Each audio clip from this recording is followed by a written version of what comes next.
Dear student, after completion of theory exam, BSc part third के once again हम आपको फिर ऑप्टिक्स पढ़ाने जा रहे हैं आज। तो ऑप्टिक्स में आज जो हमारा टॉपिक है आपको रहेगा वो है पतली फिल्मों में व्यतिकरण।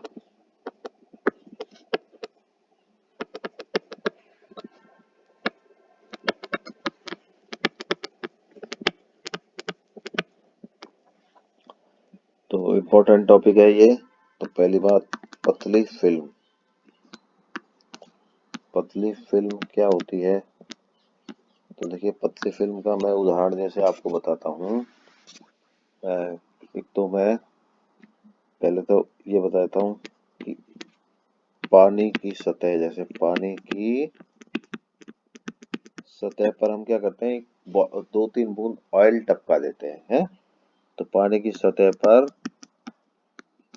ऑयल या तेल की पतली परत, ये क्या है, जो पतली परत बन गई ना तेल की, वो एक पतली फिल्म हो गई। तो ये इसका एक खास कारण ये पारदर्शक होती है। क्या होती है ये? तेल पारदर्शक वाला लेते हैं हम इस तरह का। तो जैसे ये एक टेस्ट ट्यूब या बीकर कुछ भी है, और इसमें पानी भरा हुआ है। ये मान लीजिए ये यहाँ पानी भरा हुआ है। हम्म, ये पानी की सतह पे हम इसमें ऑयल टपका लेते हैं हल्के से, है। तो इसके ऊपर एक यहाँ पर एक ऊपर एक पतली फिल्म बन जाती है। ये ऑयल की पतली फिल्म बन जाती है ना, ये हम कहेंगे इसको पतली फिल्म है। ये क्या है? पतली फिल्म है।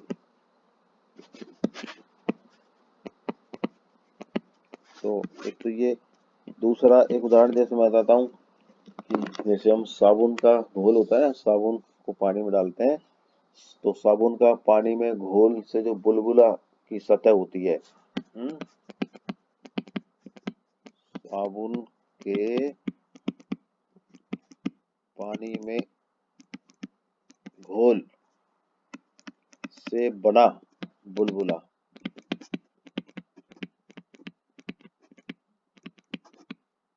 की जो सतह होती है वही बहुत पतली फिल्म होती है। और एक जैसे फोटोग्राफिक फिल्म होती है, जैसे आजकल तो डिजिटल कैमरा में फोटो खींचते हैं, लेकिन पहले जो नेगेटिव कहते थे हम उसको, तो वो होती है फोटोग्राफिक फिल्म।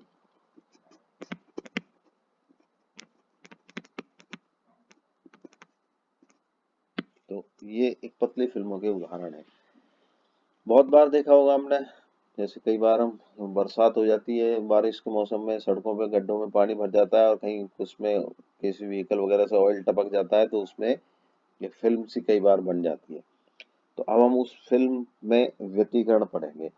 तो इस फिल्म की खासियत क्या होती है? देखिए, फिल्म जो है ना, पतली फिल्म है, इसकी दो सतह होती है। देखिए, कोई भी प्लेट होती है, जैसे उसकी दो सतह होती है, ऊपर वाली और नीचे वाली, और ये दूसरी क्या होती है? पारदर्शक होती है। उसी में व्यतिकरण पढ़ेंगे हम। तो दो सतह होती है, दोनों सतह का रीजन क्या है? उन दोनों सतहों से प्रकाश जो उसके ऊपर आता है, तो दोनों अलग अलग सतहों से टकरा करके रिफ्लेक्ट भी हो सकता है या ट्रांसमिट भी हो सकता है। तो पहले हम पढ़ेंगे पतली फिल्मों से परावर्तन लाइट में, है, परावर्तित लाइट में व्यतिकरण। पतली फिल्मों से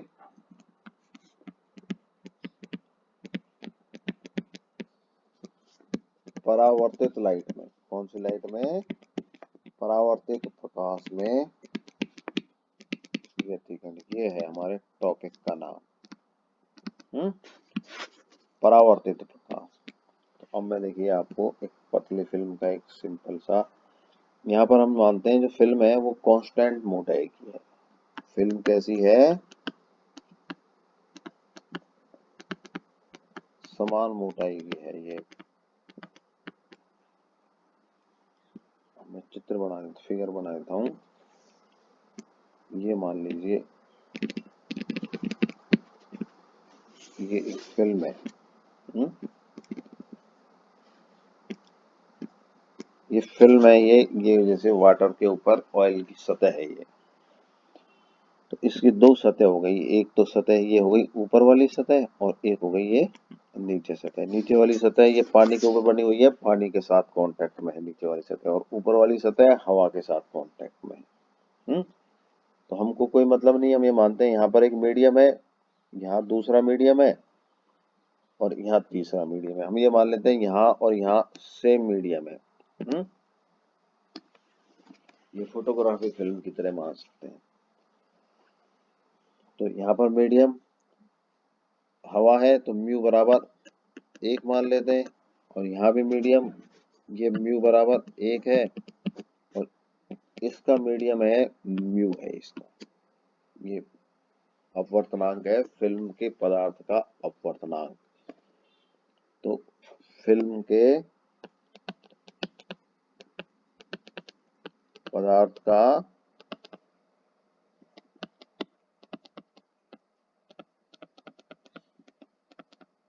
अपवर्तनांक क्या है? म्यू है। और मोटाई है, फिल्म की मोटाई टी है। अब इस फिल्म पे इस बिंदु पे मान लीजिए एक प्रकाश की किरण इधर से आपतित होती है,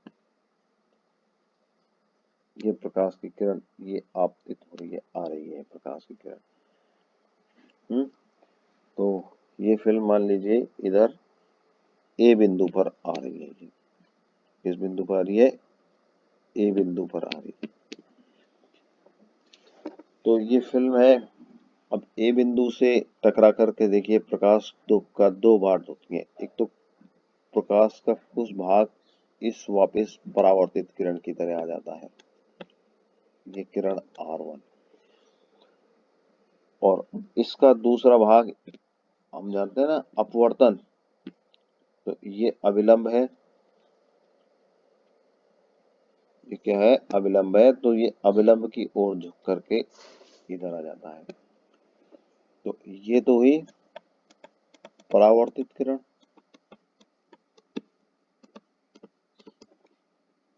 और ये हुई अपवर्तित किरण, रिफ्रैक्टेड लाइट। ये तो कौन सी? रिफ्लेक्टेड, और ये रिफ्रैक्टेड।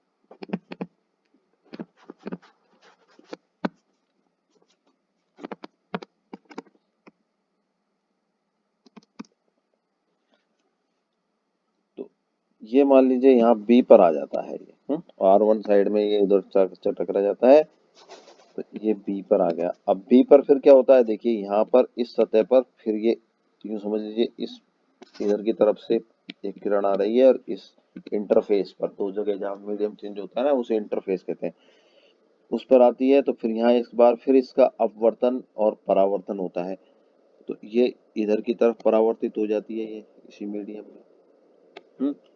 और इसका बचा हुआ भाग, अब ये इस पे मान लीजिए मैं अविलंब डाल लेता हूँ, ये अविलंब डाल लिया।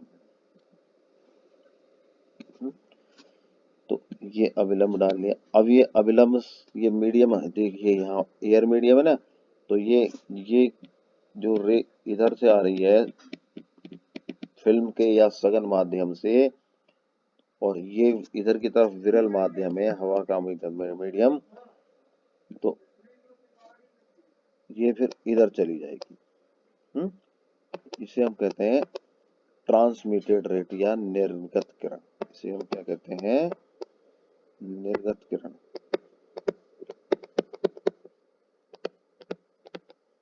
T1। तो ये निर्गत किरण हो गई। तो ये यहाँ पर ये किरण जो ए बी आ रही थी, ये इसका कुछ पार्ट इधर परावर्तन हुआ इसी मीडियम में, और अगला पार्ट BT1 निर्गत हुआ। तो ये BC जो किरण हुई ना, ये अंदर की तरफ परावर्तित किरण है, ये C बिंदु पर आती है। C बिंदु पर आते ही फिर क्या होता है? इसमें वही दो पार्ट होते हैं, ये यहाँ पर मीडियम चेंज होते ही इसका अपवर्तन परावर्तन होता है। तो एक भाग तो इधर ये एयर मीडियम में चली जाती है,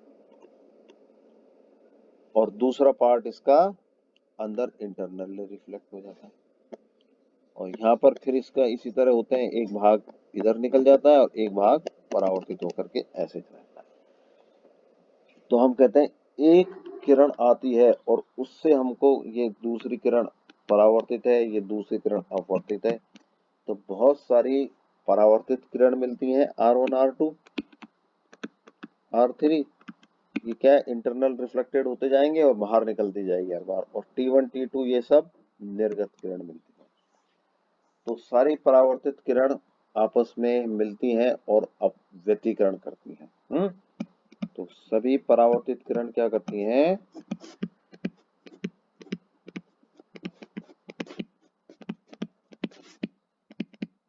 आपस में मिलकर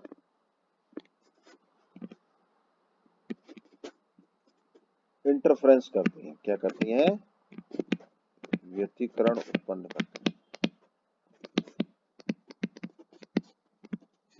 ऐसे ही तो वो व्यतिकरण होगा, कौन सा होगा, परावर्तित लाइट में व्यतिकरण। व्यतिकरण कौन सा होगा, परावर्तित लाइट में व्यतिकरण।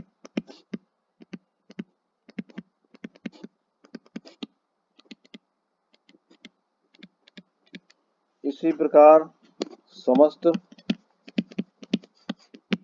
निर्गत किरणें T1 T2 T3 आपस में मिलकर व्यतिकरण करती हैं। वो कौन सा व्यतिकरण होगा, निर्गत प्रकाश में, ट्रांसमिटेड लाइट या ट्रांसमिटेड लाइट का व्यतिकरण।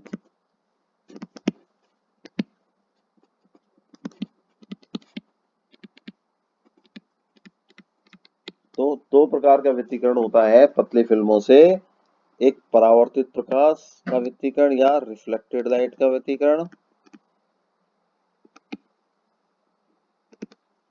इंटरफेरेंस, दूसरा ट्रांसमिटेड लाइट का इंटरफेरेंस।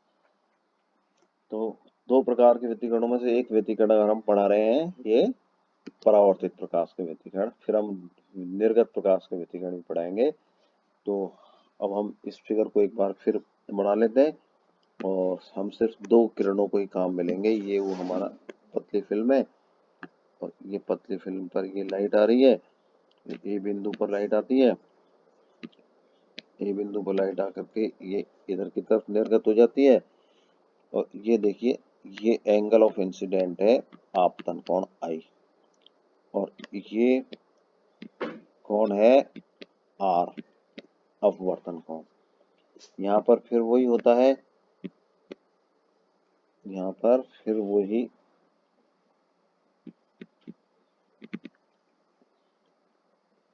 हम ये लंबा पूरी तरह मान लेते हैं। तो ये ए पॉइंट, ये बी पॉइंट, बी से फिर इसका सी की तरफ होता है। तो ए से ये आती है तो ये इधर की तरफ R1 किरण इधर की तरफ निकल जाती है, और इधर से ये अब इसका दोबारा यहाँ से इधर की तरफ R2 किरण निकल जाती है, और ये ऐसे ऐसे सो ऑन होता है, इस तरह होता जाता है। ये पॉइंट सी है, तो ये कोण आर है, ये वाला कोण आर बताया ना मैंने आपको, और ये आई है, तो ये एंगल भी आर होगा, क्योंकि हम जानते हैं कि दो दो इस तरह की वो एकांतर कोण होते हैं ना, ये वाले देखिए, ये कोण और ये कोण एकांतर कोण है, तो ये भी आर है। और ये एंगल हमने देखा, ये 90 डिग्री का एंगल है, ये 90 डिग्री का एंगल है। तो परावर्तित प्रकाश में व्यतिकरण के बारे में अब मैं बताता हूँ। देखिए, अब हम मान लेते हैं ए पर, पॉइंट ए पर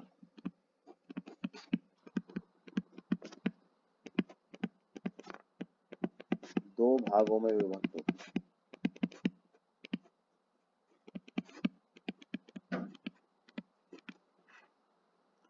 पहला भाग AR1 और दूसरा ए से बी तक और बी से सी तक और सी से R2 तक।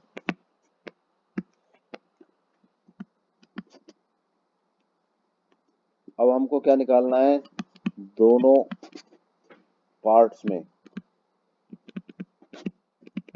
के बीच में पथांतर, माध्य पाथ डिफरेंस,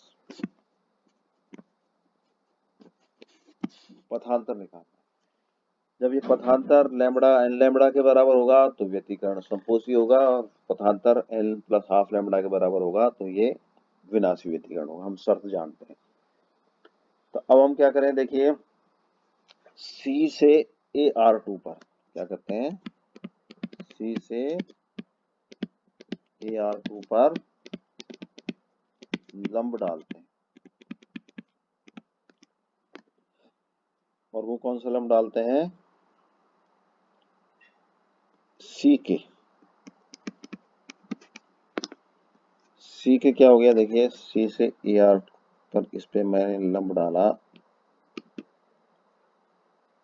ये लंब डाला, ये सही नहीं बना है।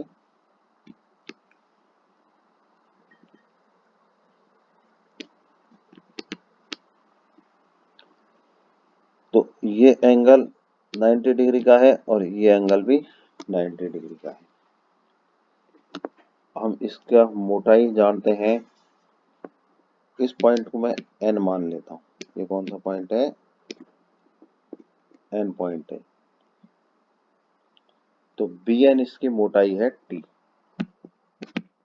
BN बराबर T, मोटाई फिल्म की, क्या मोटाई फिल्म की। तो आपको ये चीजें समझ आ गई होंगी, I क्या है, R क्या है और T क्या है। ठीक है, तो हम पार्ट डिफरेंस I और RT और T की फॉर्म में निकालेंगे। तो आज हम इतना ही करते हैं, तो कल हम बताएंगे IRT की फॉर्म में पार्ट डिफरेंस कितना आएगा। Thank you.